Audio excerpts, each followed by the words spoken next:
For my arrangement, I decided to do Kill Me Softly by Roberta Flack in the style of reggae.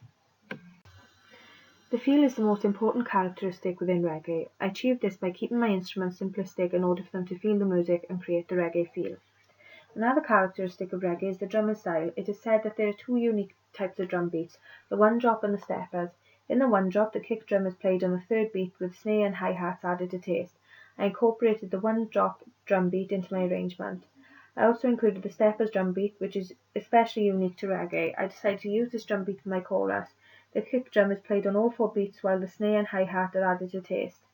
Timing plays an integral part when thinking about creating the unique feel of reggae.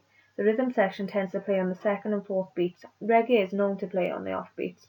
I thought about this whilst writing my drum part for my arrangement, and therefore arranged for my drum parts to play on the second and fourth beats in the chorus, and chose to place the emphasis on the downbeat in my verses.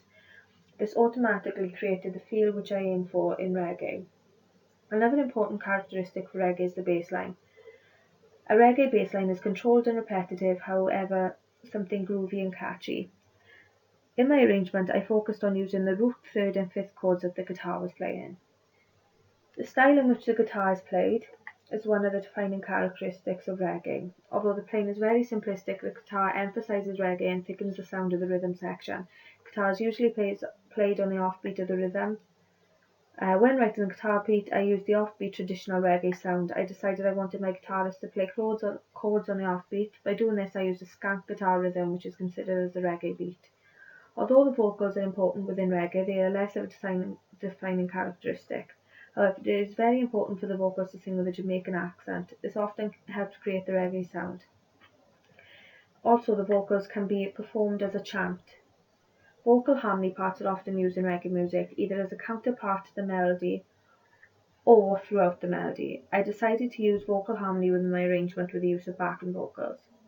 For my arrangement, I decided to explain to my lead vocalist and my backing vocalist the vocal characteristics of reggae in order for them to perform successfully. I also wrote reggae feel at the top of their scores for them to be aware.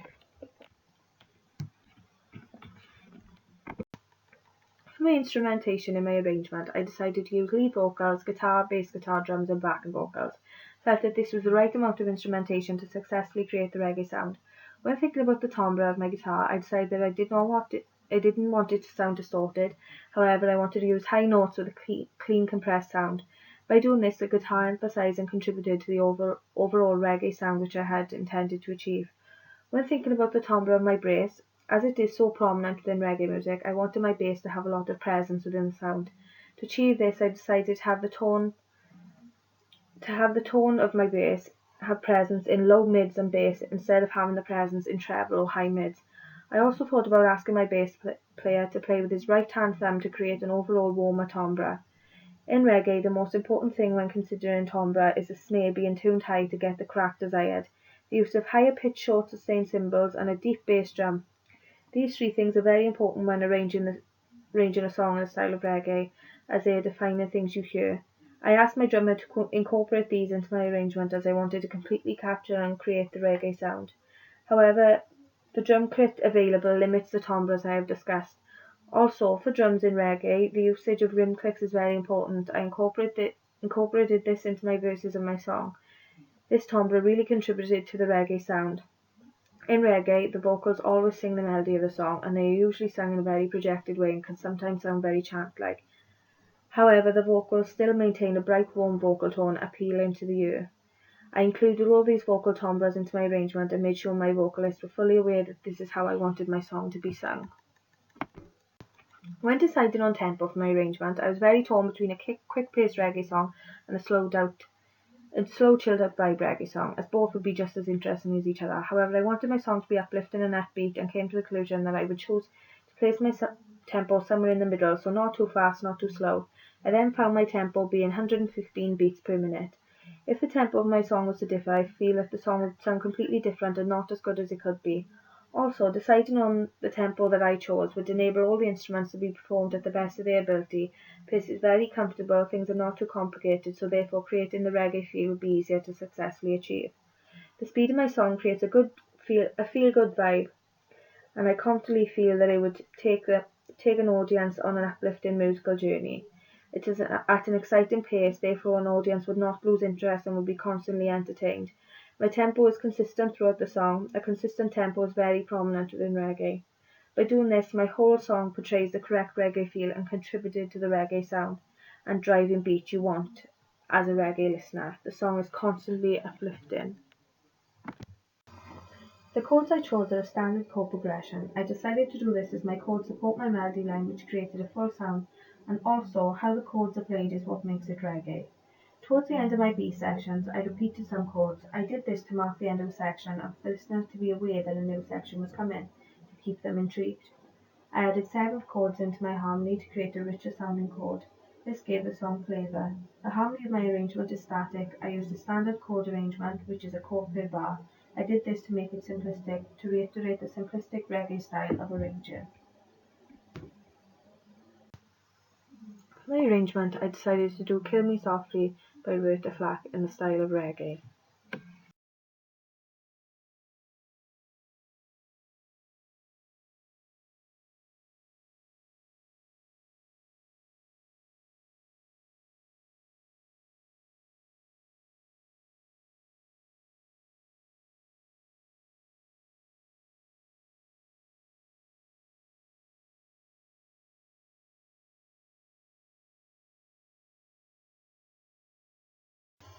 I chose to keep my structure simplistic. I did this as reggae is simplistic, therefore I reflected this within my structure. The structure differs only slightly to the original, and the reason for this is that the original structure suited the style of reggae. My structure is intro, verse, chorus, middle eight, and chorus. The middle eight develops the song as it is different to the rest and creates an exciting atmosphere for a listener. My arrangement of Kill Me Softly has a very thick sound. I did this to create tension and suspense to the listener. Alone, I feel that the melody of Killing Me Softly is quite a thick sound. It is supported by the vocal in a very strong sound, which contributes immensely to the overall sound. However, the instrumentation completely pulls it all together. The guitar playing chords supporting the melody really helps make the sound feel fuller. However, at the same time, still sounds as an individual instrument, which already brings great texture to the sound. The heavy bass line supports the melody, although having a melody of its own creates a groovy underlay for the melody to sit on top of and build upon. I first of all tried my backing vocalist singing in unison, however I felt that by adding three-part harmony, this created a thicker sound. There is only one instance in my song where my instruments don't play together, that is in the introduction. I wanted to create a thick sound, so I decided not to give the introduction to my lead vocalist and instead my backing vocalist, as laying three different voices in three-part harmony created a much fuller sound, and it didn't sound like something was missing as much as one vocal would. I also added a bass drum to my verse. This helped create thickness and also helped with timing of my backing vocalists. My arrangement of Kill Me Softly is in the key of E minor. You can hear the minor sound throughout the whole song. The lyrics complement the minor feel as they are not uplifting lyrics, however rather depressing. There are no modulations within my piece as I felt that the song did not need that. Modulations are often created within a piece to create structure and interest, however I felt that my song was interesting enough, just changing from an A to B to C section. The change of dynamics helped define a structure for the piece, therefore I felt that there was no need to add modulations. Also, it is very uncommon in reggae to modulate, therefore I decided to stay within this style completely. For my introduction, I wanted my vocalist to be loud. This would immediately grab the attention of the listener. However, I did not want the backing vocalist to be too loud as I didn't want it to be a shock. I wanted to ease the listener in gently, however still keep them interested. My verses, I decided to dynamically pace them as moderately loud, still grabbing the attention of the listener but not being too over the top too early on in the song. Therefore, when I got into the chorus part of my song, I decided for my vocals, backing vocals, and the rest of the instrumentations to increase in volume. I did this for the song to feel like it was progressing, interesting, and also for the listener to remember the chorus, for it to be catchy and uplifting, how reggae music usually makes you feel. I also decided to increase the volume again at the very end of the song. This was to create a full ending, also to mark the end of the song. This would then prove for the song to reach the best it can be and then end on a high and leave the listener ending on a high. The chords I chose are a standard chord progression. I decided to do this as my chords support my melody line, which created a full sound, and also how the chords are played is what makes it reggae. Towards the end of my B sections, I repeated some chords. I did this to mark the end of a section and for the listeners to be aware that a new section was coming, to keep them intrigued. I added several chords into my harmony to create a richer sounding chord. This gave the song flavour. The harmony of my arrangement is static. I used a standard chord arrangement, which is a chord per bar. I did this to make it simplistic, to reiterate the simplistic reggae style.